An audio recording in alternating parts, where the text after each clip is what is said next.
The 82nd Airborne proved to be an influential factor during World War II, helping the Allies secure objectives and win the war. Though being underdogs, the 82nd Airborne was able to pave the way for others, seize and control land, as well as provide highly needed support, allowing them to make a difference in the war. In 1942, the 82nd Airborne was activated in Louisiana under Major General Matthew B. Ridgway. The same year, the division moved to Fort Bragg, North Carolina, where they trained and absorbed parachuting divisions.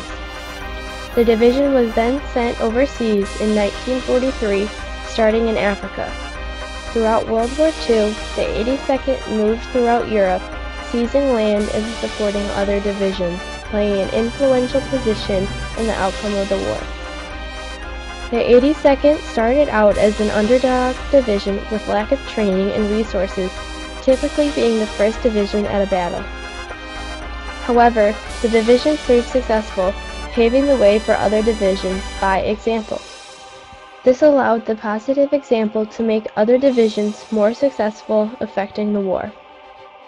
During the 82nd's training, there were several resources and supplies missing that made it difficult to train.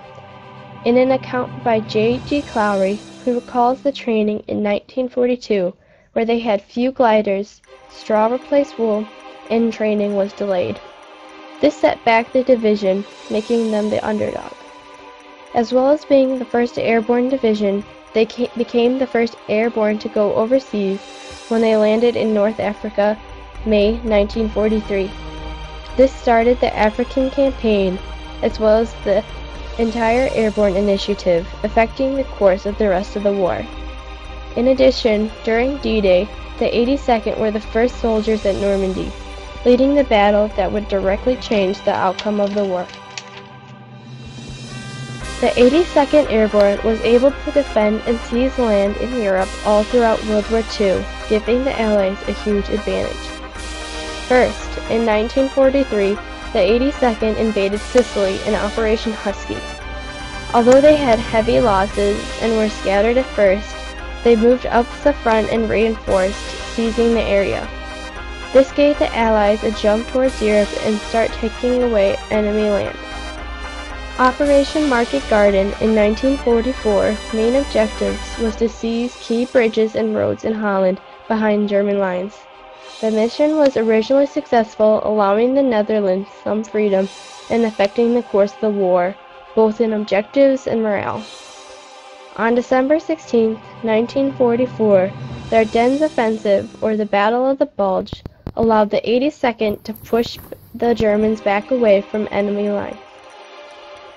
This then allowed the Americans to take advantage and become victorious. This battle became a main turning point in the war, mainly because of the 82nd's efforts, proving the division's importance from securing land. The 82nd exemplified its effectiveness by supporting other divisions, allowing them to keep going and gain victories. In Operation Neptune, or D-Day, the division dropped down behind the Germans to help the soldiers landing on the beach. This allowed the invasion to be successful, something that wouldn't be possible without the 82nd. Previously, in 1943, the oil drum drop in Salerno supported the Fifth Army, who was being pushed back to sea.